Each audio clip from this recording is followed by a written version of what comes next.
দীর্ঘদিনের একটা অপেক্ষার অবসান ঘটিয়ে চললাম হাওড়া থেকে ট্রেন ধরে পৌঁছে গেলাম বাবা বিশ্বনাথের কাছে। হয়তো বাবা ট্রেনে ছিল, তাই জন্যই পৌঁছে গেলাম বাবার কাছে। তো সাথে আরও কিছু মুহূর্তের তো আমরা এখন নেমে গেছি বেনারস স্টেশনে। তো এখন হচ্ছে আমাদের হোটেলে যাওয়ার পালা। তো ভীষণই সুন্দর একটা ওয়েদার, এত ভালো লাগছে, মানে কি বলবো, কান্ট এক্সপ্লেন, মানে কিছু বলার ভাষা নেই, এত সুন্দর। অটোতে করে যেতে যেতে বেনারস শহরটাকে দেখতে দেখতে পৌঁছে গেলাম একদম হোটেলে। তো আমরা এখন হোটেলে চলে এসেছি। তো এখন একটুখানি ফ্রেশ হয়ে নিয়ে তারপরে যাব গঙ্গার ঘাটে স্নানের জন্য। গঙ্গা স্নান করে পুজো দেওয়ার প্ল্যানিং আছে। তো চলো, গঙ্গা স্নান করে গঙ্গার সুন্দর দৃশ্য, পরিযায়ী পাখিদের সাথে আলাপ করে চললাম বাবা বিশ্বনাথের মন্দিরে পুজোর উদ্দেশ্যে। বেনারসের এই গলি দিয়ে হাঁটার মধ্যে যেন অনেক প্রেম, অনেক ভালোবাসা লুকিয়ে থাকে। তো আমাদের পুজো এখানে দেওয়া একদম কমপ্লিট। তো পুজো দেওয়া হয়ে গেছে, অন্নপূর্ণা মন্দিরে প্রসাদ নেওয়াও হয়ে গেছে, সব কিছু কমপ্লিট। তো এখন এখান থেকে যাব এখন রুমে। তো ধীরে ধীরে সব কিছু শেয়ার করবো। আরও একটা দারুণ জিনিস আসতে চলেছে এই ব্লগটাতে। বাবা বিশ্বনাথের দর্শন তো হলো, এবার আমাদের খুব পরিচিত একটা মিষ্টি বোন, তার সাথে দেখা, এবং এতটা কাছ থেকে, এত দিনের দীর্ঘ দিনের অবসান ঘটিয়ে যে এতটা কাছ থেকে ওকে দেখতে পাবো এবং এতটা সুন্দর মুহূর্ত কাটাবো, সেটা হয়তো ভগবানের ইচ্ছে ছিল বলেই সেটা সম্ভব হয়েছে। তো দেখা হলো 1 বছর 1.5 বছর বাদে, মানে চিনি না জানি না, আর এখন দেখো কিরকম হাত ধরে ঘুরছি। এখন হচ্ছে হাত ধরে ঘুরছি দুইজনে।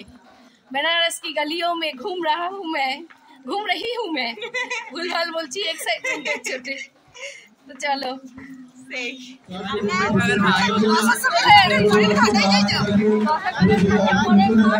গঙ্গা সেবা নিধি ঘাট, ওখানে আমরা দাঁড়িয়ে রয়েছি এখন।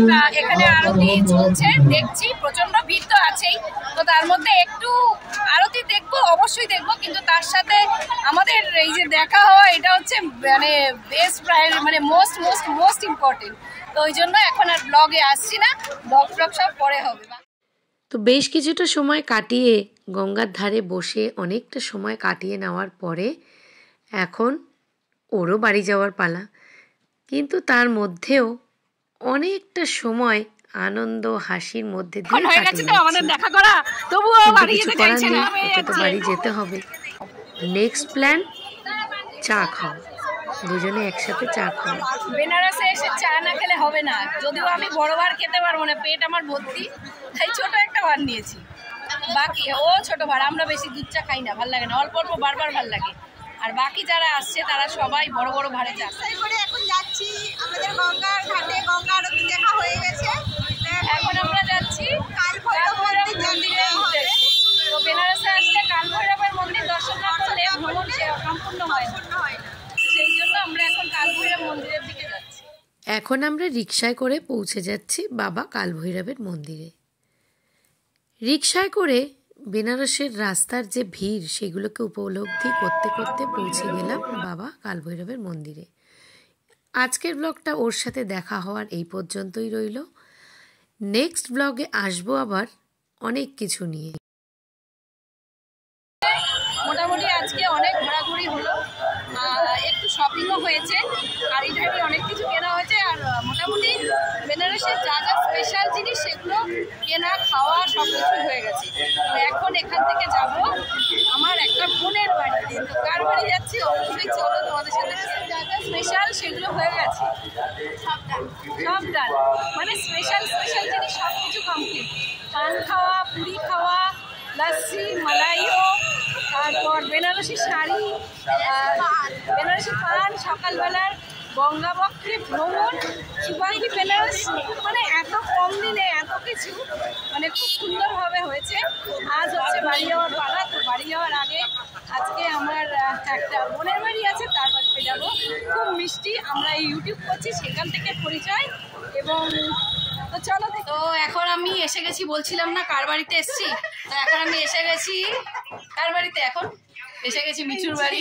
তো আমার যারা যারা যারা পরিচিত আছো তারা সবাই জানো তো কার বাড়িতে এসছি। তো মানে এটা একটা পাগলি, যদি বলো পুরোদমে পাগলি। আমি এসছি ঘুরতে এসছি। ও আমাকে ওর বাড়িতে খাওয়া দাওয়া করিয়ে আমাকে ট্রেনে। এবার আমি বলি ঘুরতে এলে কোনো সময় না আমার বাড়িতে এলে হয় কখনো এত সামনে থাকে, এত সামনে থেকে ফিরে গেলে মানে ভালো লাগে। মন্দিরের সামনে থাকে, কি বলবো এত, এটা ওর জায়গায় আমি হলে আমিও তাই করতাম, বলে লাভ নেই। ওই জন্য কোনো কথা না বাড়িয়ে চলে এসছি। মানে হয়তো এতদিন বাদে জানা খাওয়া দাওয়া খেয়েছি, উত্তরপ্রদেশের রান্না তো কি আর বলবো, ওর হাতে আজকে পেট পুড়ে খাবো। মানে সত্যি বলছি, মানে সত্যি একটু ডাল, ও যা সুন্দর মানে ডাল ফাল রান্না করে, ও রান্নার ভিডিও করে, জ্ঞান দিস না। তোমরা যে ভালোবাসা দিচ্ছ, অবশ্যই ভালো রান্না করে বলেই তো না দিচ্ছ, না হলে কি করে হয়। তো যাই হোক, মানে এগুলো ট্রায়াল চলছে, অনেক দিন আগে বুঝিনি যে এই প্ল্যানটা ছিল ওর মাথায়। তো চলো কি কি খাওয়া দাওয়ার অ্যারেঞ্জমেন্ট করেছে সেগুলো দেখাবো। খাওয়ার প্লেটে রান্নাঘরে ঢুকে কিছু দেখানো যাবে না, ওখানে অনেক কিছু ব্যাপার আছে, রান্নাঘর সবাইকে দেখাতে নেই, কারণ ওইটা হচ্ছে অনলি ফর ক্যামেরার জন্য। তো যাই হোক, চলো একটু মজা করলাম, সাথে থাকো আর ভিডিওটা কন্টিনিউ করো। তো আমরা এখানে ওদের এখান থেকে খাওয়া দাওয়া করে তারপর কিন্তু আমরা বেরোবো মানে বাড়ির উদ্দেশ্যে। ও না খাইয়ে ছাড়বে না। তো আমিও ঠিক আছে, চলো, এতদিন আমাদের খাওয়া দাওয়া হয়নি, ওর হাতে আজকে সুন্দর সুন্দর মেনু আজকে খাওয়া। চলো, যদিও ও করেনি, আমিও কিছু কিছু ও করেনি, দাদা করেছে, মানে ও ঘর করেছে ম্যাক্সিমাম। চলো, আমার এখনো মানে জিভে লাল মানে লাল ছুটছে। ওই দেখো কি বলছে, শুনেছো? আমার মেয়ে কি বললো শোনো, কি বলছে শোনো। ওই দেখো, দেখছো